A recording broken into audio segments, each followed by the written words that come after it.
Yeah, Maxon Computer is a leader in 3D motion graphics and design software, and we have 5 or 6 different products in our Maxon One subscription. Today we're really excited for Maxon to announce the 2024.4 release. It's a major release with some spectacular new features in all of the products inside of Maxon One. So on the Cinema 4D side, the most important features are the new particle features that are unified simulation. So it's GPU accelerated particles, very important for motion graphics artists to be able to have native particle effects that interact with other simulations such as rigid bodies or soft body simulations, as well as the pyro simulations that we released 2 years ago. The creative economy is really important for all of us in the NAB software environment. We've been working with them for years and years and years, so almost all of our artists would have traditionally been what we would call the creator community. Now, they might have not been using YouTube or TikTok, when Maxon started, but all of our artists are usually freelancers who have made their way up trying to make higher quality content for their audience.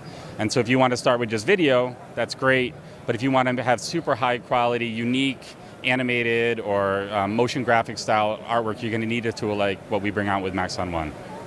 You told me what the new announcements were. What makes these announcements important? Why should we pay attention?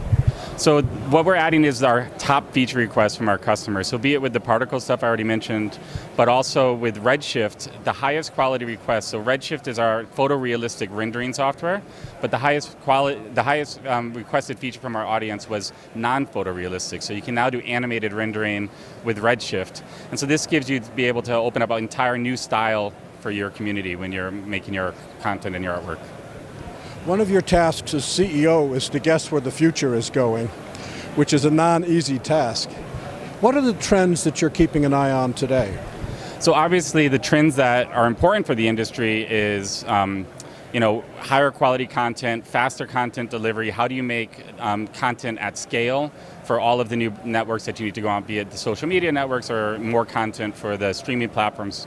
So what we really try to do is get ahead of that and make sure that you can create the highest quality content fast and easy in real time with the best of your ability on your computer.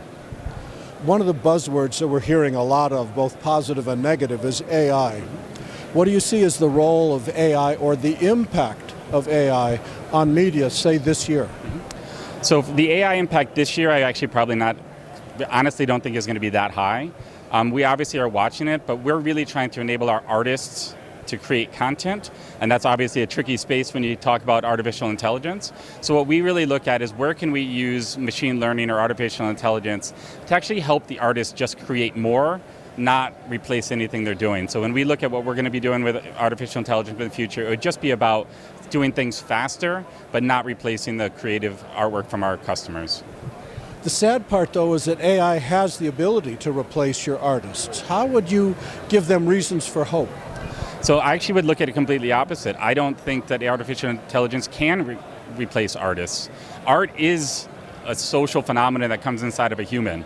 When you're using generative AI, you're asking it to copy something. It's not net new.